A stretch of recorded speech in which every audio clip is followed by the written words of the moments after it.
おはようございます。僕は今福岡県大牟田市の三池港に来ています。ここは福岡県の最南端で、福岡市内から電車で1時間、大牟田駅からはバスで10分ほどで到着しました。実はこの三池港、世界遺産にも登録されているんです。明治日本の産業革命遺産という世界文化遺産の構成遺産の一つで、日本の近代化を支えた石炭を積み出すための港でした。そしてこの目の前の道を2キロほど南下していくと、熊本県の荒尾市になります。なので福岡県と熊本県の県境に位置している場所なんですが、今回僕が行くのは長崎県の島原半島です。今目の前に広がっているのが有明海。この海をフェリーで渡って1泊2日の島原半島の旅へ出発します。それでは早速フェリー乗り場に向かいます。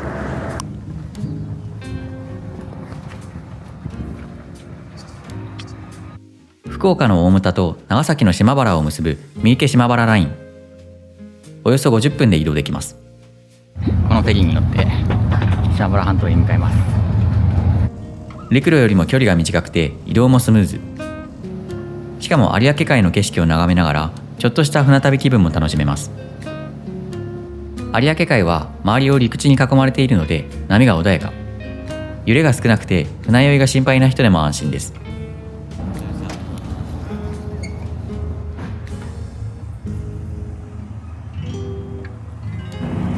ということで到着しました、島原半島。いや見てください、後ろの山々、すごい迫力ですね。島原港のフェリーターミナルは結構広くて綺麗でいいですね。2階建てになってて、1階は結構大きめの売店になってて、お土産がたくさん買える場所になってました。今から車を借りて早速島原半島を楽しんでいこうと思います。借りた車がなんと新車です。すごいラッキー。今島原武家屋敷通りというところにやってきました。この場所は江戸時代に島原城の西側に作られた下級武士たちの住宅街です。今でも昔の街並みがそのままの姿で残されています。通り沿いには3軒の武家屋敷が無料で公開されていて、当時の暮らしぶりを体感することができます。この武家屋敷通りは比較的身分の低い武士たちが暮らしていた住宅街だったそうです。これが当時の武家屋敷の住宅街の地図ですね。ものすごい数の住宅が密集していたんですね。島原城の本丸がここにあって、位の高い人たちはこの辺に住んでたんでしょうね、多分。で、位の低い武士たちがここに住んでいたと。武家屋敷通りの入り口にはこういった休憩スペースもあります。こんな感じで真ん中に水路が流れていて、昔は生活用水として使ってたみたいです。いや、それにしてもすごい気持ちがいいですね、この通り。お、猫ちゃん発見。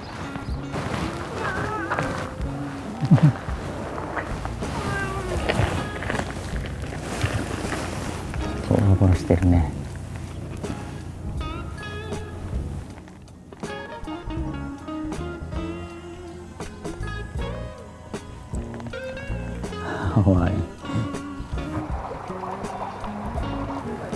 武家屋敷通りを進んでいくと島原城にたどり着きます。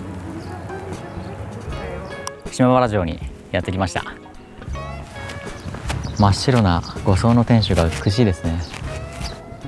築城から400年の歴史がある城です。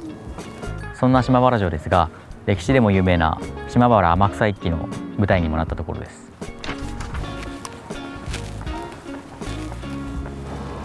島原城の天守閣展望台にやってきました。素晴らしい景色ですね。そしてこっちが雲仙岳の山々がある方ですね。迫力すごいですね。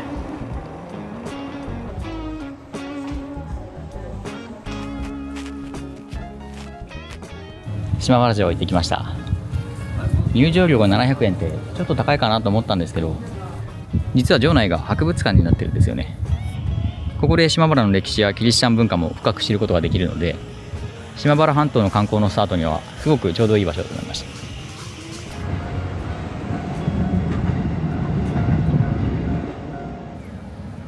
そしてこちらが島原市役所です。いやー、新しくて綺麗ですね。市役所の建物の前にはこんなものがありました。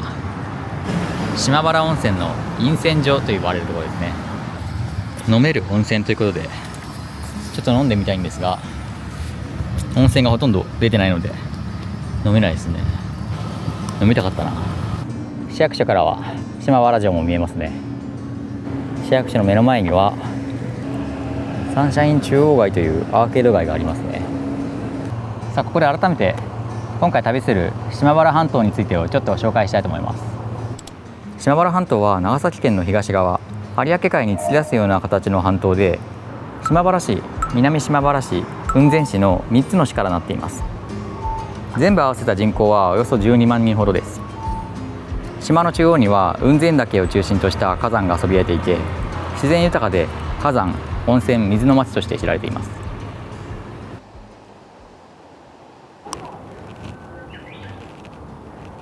さあ、続いてやってきたのは道の駅ひまわりと、そこに隣接している土石流被災家屋保存公園ですね。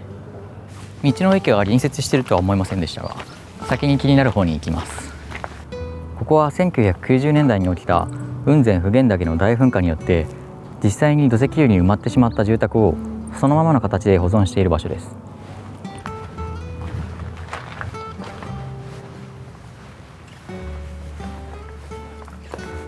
この公園ではテントの中に3棟、屋外に8棟の家屋が展示されています。家の1階部分が完全に土砂に埋まっていて、被害の大きさを物語っています。幸いこの家の住人たちは事前に避難勧告を受けて避難していたため、人的な被害はありませんでした。なんというか自然災害のリアルを感じますね。こういう災害を後世に伝えておく場所も必要ですよね。本当にこの近くにあるガマラスドームというところでは、火山の噴火とか災害とか、それを疑似体験できるミュージアムになっているそうです。そして目の前にはそんな雲仙普賢岳があります。美しい一方で、やっぱそういう自然の岐阜の念もありますね。さあ、そしてこちらが道の駅ひまわりですね。お食事どころ、この道の駅でご飯食べてもいいんですが、ちょっとお昼ご飯食べたいところがあるので、そこに向かうと思います。雲仙岳の方へ山道を進むこと10分。山の寺遊居さんというところにやってきました。めちゃめちゃ雰囲気いいね。自然に囲まれた静かな空間で季節の料理が楽しめるお店です。まずは鶏の出汁がしっかりと染み込んだ鶏おにぎり。具材もゴロゴロ入っていて美味しい。こちらはお店一押しの鶏の唐揚げ。外はカリッと中はジューシー。めっちゃボリュームもあって、これだけでも満足感があります。そして一番楽しみにしてたのがこちら、雲仙岳の湧き水を使った春から夏限定のそうめん流し。これがまた楽しいんですよ。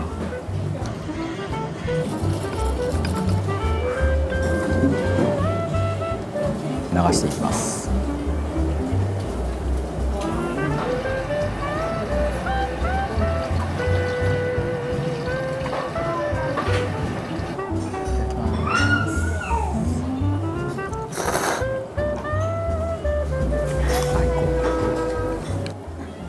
めんつゆを竹筒に入れて食べるのも粋なんですよね。食べるまでの道のり、お店の雰囲気、そして料理も最高でした。いやー、夏が始まった感じします。山名寺遊居さん、めちゃめちゃ美味しかったですね。びっくりしました。雰囲気と料理どっちもパーフェクトです。マジで島原に来た時はまた来たいですね。遊居さんのお店のすぐ下にいい感じのカフェがあったので、食後にアイスコーヒーをいただきます。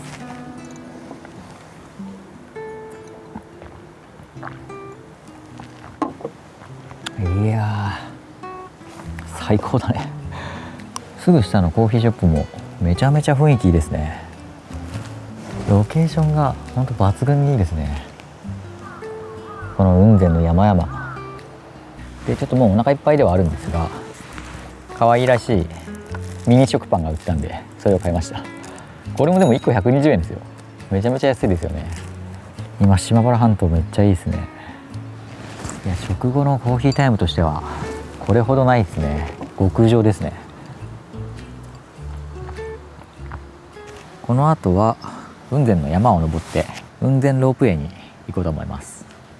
いやー、いい休憩になりましたね。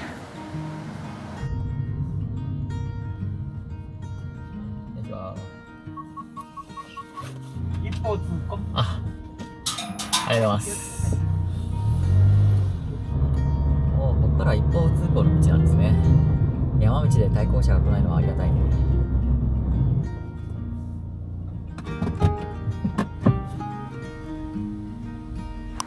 仁田峠第二展望所にやってきました。いや、絶景ですね。目の前に平成新山がありますね。すごい迫力。第二展望台でこの迫力なんで、これからもっと近づいていくので、いや、すごい楽しみですね。仁田峠にやってきました。そして山を彩るピンク色の花、ミヤマキリシマです。このミヤマキリシマは九州の高原地方にしか自生していない花なんですよね。ちょうどいい季節で綺麗ですね。山に生えるピンクが。そしてロープウェイ乗り場にやってきました。向こうには平成新山が見えますね。ロープウェイで上まで登ります。雲仙ロープウェイは60周年。ここがロープウェイ乗り場です。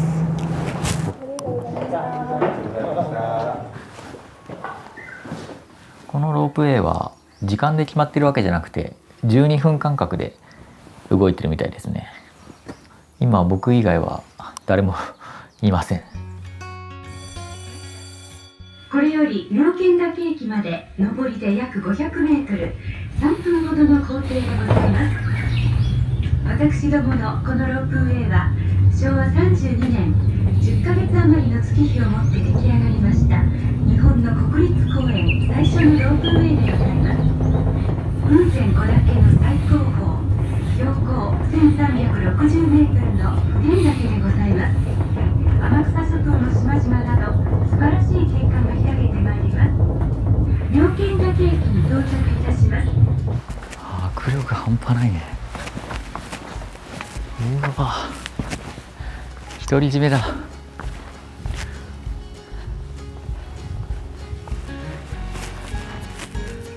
こりゃすごい。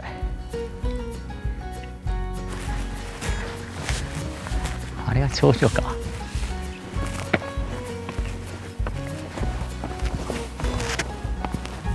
いやー、すごいね。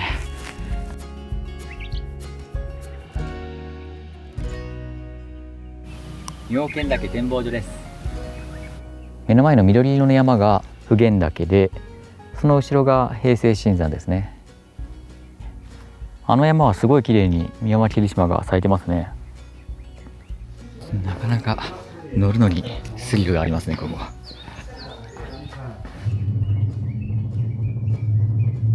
今日は本当にめちゃくちゃいい天気で運が良かった。さあ次はこの野鳥の声がね、いっぱい聞こえるのもいいよ。本当に自然を感じるんですよね。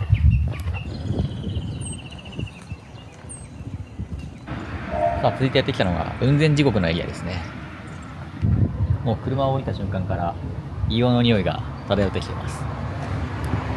こちらは温泉神社と書いて雲仙神社です。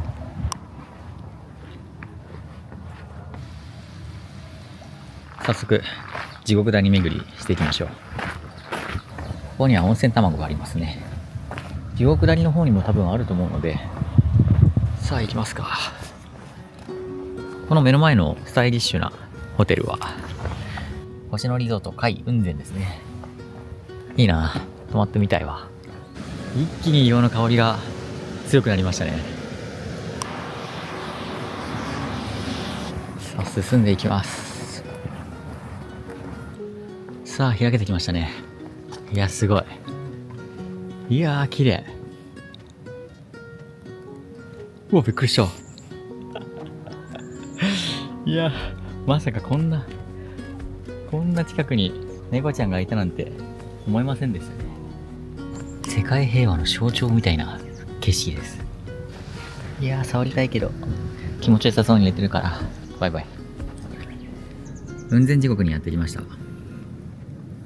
こう歩いてきたんですね今。で今ここか。広くて回りやすくて見やすいですね。こんなベンチの下にも猫ちゃんいますね。いやここにあるだろうと思ってた温泉卵もう終わっちゃってますね。残念。あんなところに十字架がありますね。あったかいというかむしろ暑いぐらいの熱気がありますね。島原来て思ったのはすごいもうウグイスだったり野鳥の声がすごい心地よいですね。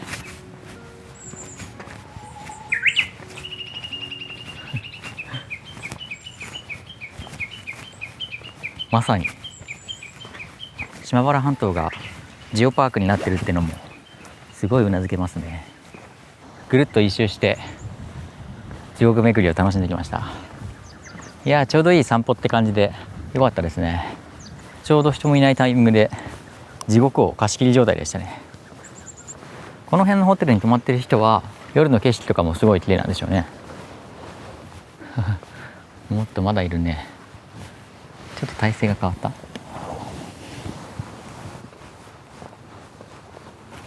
地獄巡りですけど猫天国って感じですね。もう6時を過ぎちゃってるのでお店とかは閉まっちゃってますね。ということで雲仙地獄エリアを楽しんできました。ちょっとお昼にいっぱい食べ過ぎたんでそんなにお腹は空いてないんですが、この後夕飯食べに行って宿に泊まって明日っていう感じですかね。夕飯をいただいたのは南島原市にあるお食事処千鳥。メニューを見てみるとどの料理もとってもリーズナブル、種類も豊富です。今回は人気メニューの皿うどんを注文しました。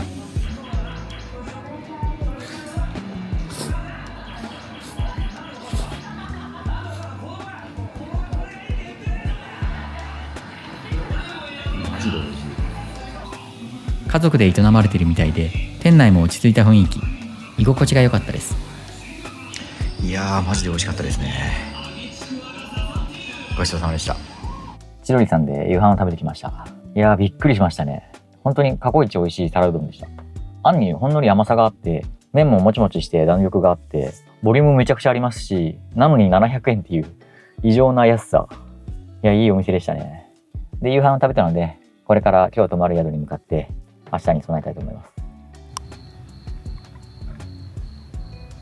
本日泊まる塩湯旅館さんにやってきました。目の前はすぐ海なんですよね。ちょっと暗いのでまた明日外観を撮ろうと思います。1階のエントランスロビーはこんな感じですね。本日宿泊する部屋はこんな感じです。いやもう十分ですね。僕みたいにもう寝るだけの素泊まりの人はこれで4700円ならむしろめちゃくちゃ安いぐらいですね。この塩湯旅館は塩湯の名前の通り温泉ではなく海水を沸かして、お風呂にしてました。大浴場があるだけでも嬉しいですね。ということで1日目は島原半島の東側を中心に巡ってきました。明日は島原半島の南側から西側に行ってぐるっと一周していく予定です。もう眠いので早々に寝ます。それではまた明日。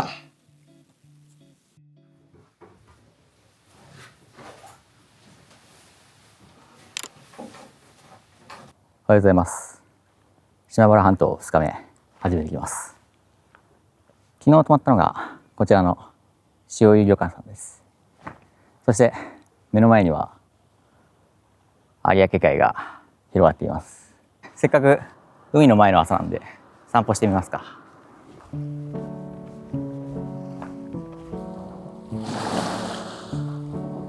昨日の夜調べていたら、偶然泊まった塩湯旅館さんのすぐ近くに YouTuber のルイ村長がやっているお店がありました。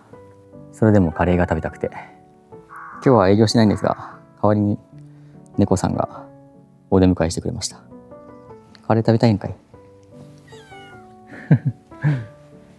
メニューはバターチキンカレーですね。食べたかったな。今南島原市というところにいるんですが、さらに南側に行って西側に行ってからぐるっと戻ってくる感じですね。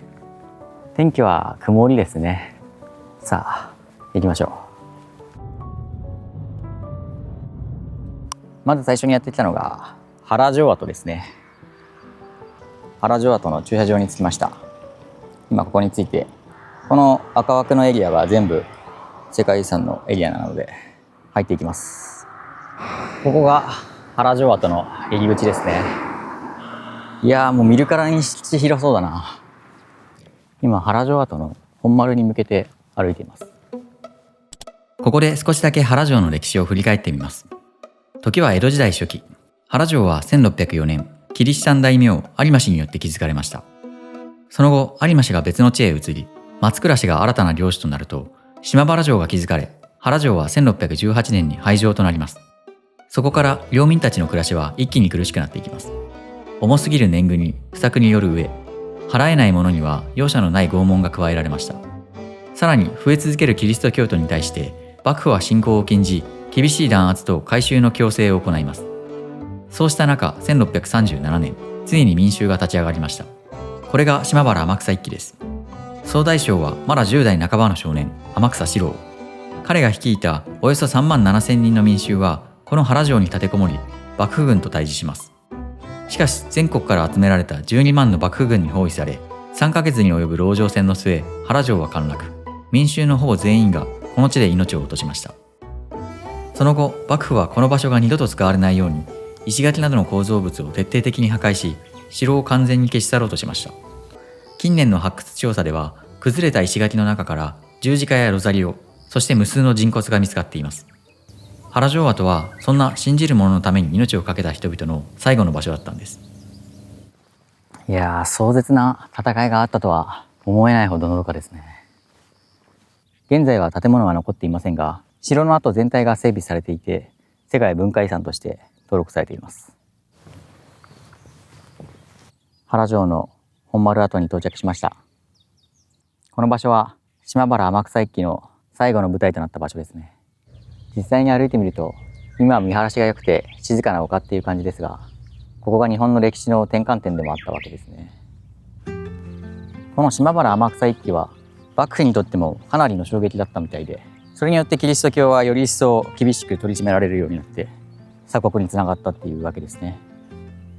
今回は島原半島を旅していますが、この歴史を知った上で天草だったり長崎の方に観光しに行くと、さらにまた違った景色が見えて面白いのかなと思います。行きたいですね。こういった史跡はやっぱり歴史を知ってるとより深く楽しめると思うので、なんか現地のガイドさんとか、なんか VR とかあったので、そういうのも利用してみるといいかもしれないですね。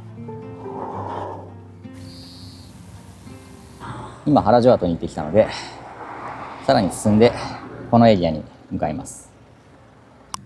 さあ続いて口之津港にやってきました。これからイルカを見に行こうと思います。まだ時間があるので、昨日買った食パン食べます。イルカウォッチングに1人で持ち込んでるんですけど、最高人数が2人なのでやらないっていうパターンもあるので、ちょっと不安だったんですが大丈夫でした。野生のイルカってそんなに頻繁に会えるのかって思ったんですけど、なんかほぼ確実に会えるみたいですね。それではイルカウォッチングしていきます。フェリーでおよそ20分、島原半島と天草諸島の間にある海峡、早崎瀬戸にやってきました。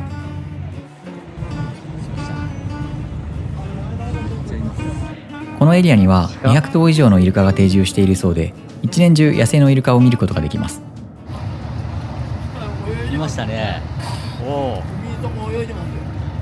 ごい。福岡も大体ですね、その福岡でもね。ジャンプだ、ジャンプ。評判通り本当に間近でたくさんのイルカたちに会えました。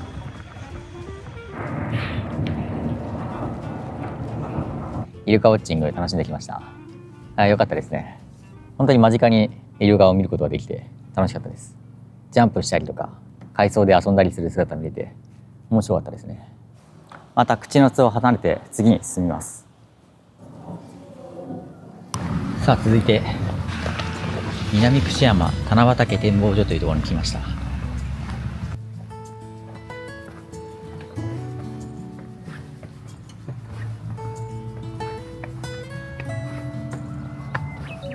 おお、一面の棚畑。佐賀の浜の浦でも棚田を見ましたが、あっちはお米の水田だったので水が張られてましたけど、こっちはじゃがいもとか野菜とかを育ててる棚畑ですね。また雰囲気が違ったグラデーションが綺麗な畑ですね。さらにまた先に進んでいきます。さあ続いて雲仙市の小浜温泉のエリアに来ました。この目の前にあるのがホットフット105っていう足湯ですね。なんでも全長105メートルで日本一長い足湯だそうです。小浜温泉の観光マップ。雲仙地獄だけじゃなくて小浜温泉も一日観光できそうな場所ですね。さすが105メートルあるだけあってめちゃめちゃ長いですね。こんな感じで上から下に流れるようになってます。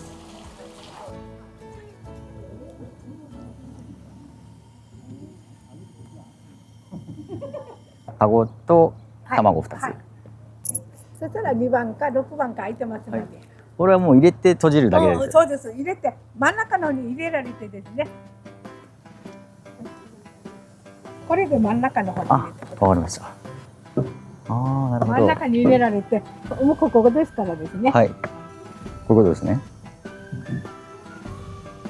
熱っ。入れられたら今度もこここれで15分。15分ぐらい。わかりました。はい。蒸し時間は15分程度だそうです。着水。いやー、温まる。下の段に入ったんですけど、それでも結構暑いですね。上の段はもっと暑いんだろうな。そしたらいやー、足湯入ってからめっちゃ汗かきましたね。暑い。15分経ったので開けます。はい、ゲット。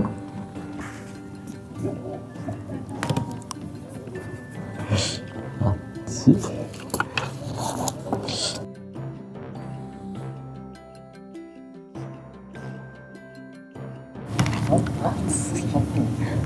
やっと剥きました。塩をかけていただきます。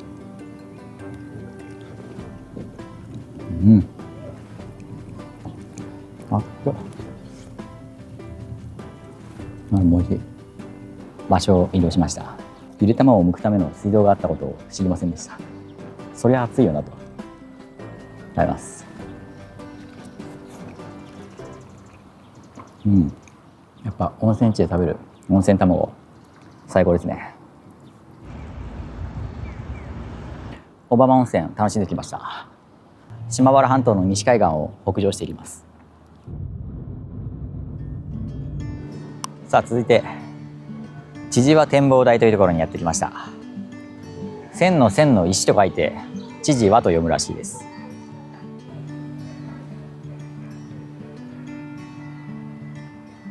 目の前に広がっているのが橘湾。なんでもここは大地の動きが見えるらしいです。今いるエリアは複数の断層に囲まれたエリアらしくて沈み続けているらしいですね。そんな火山と断層と大地が作った場所なんですと。で真ん中に見えている畑のエリアはじゃがいも畑ですね。そんなじゃがいもということで、知事は名物のじゃがちゃんっていう食べ物があるらしいので、それをいただいてみます。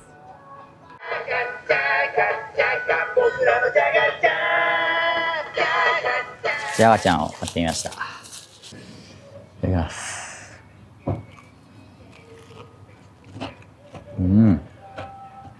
ホクホクのじゃがいもを甘い皮で揚げた感じですかね。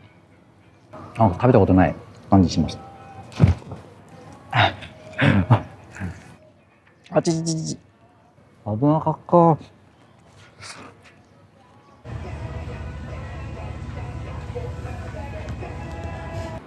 いや、もう聞きすぎてジャーガが頭に残って夢に出てきそうな感じします。ということで島原港に戻ってきました。今回は1泊2日で長崎県雲仙島原エリアを楽しんできました。雲仙岳の火山の壮大さとその恐ろしさ、そして島原半島に刻まれた歴史にも触れることができて、すごく充実した旅になりました。島原半島をだいたい一周することができたんですが、海沿いの道をドライブするのもすごく楽しかったです。この動画が参考になれば幸いです。最後までご視聴ありがとうございました。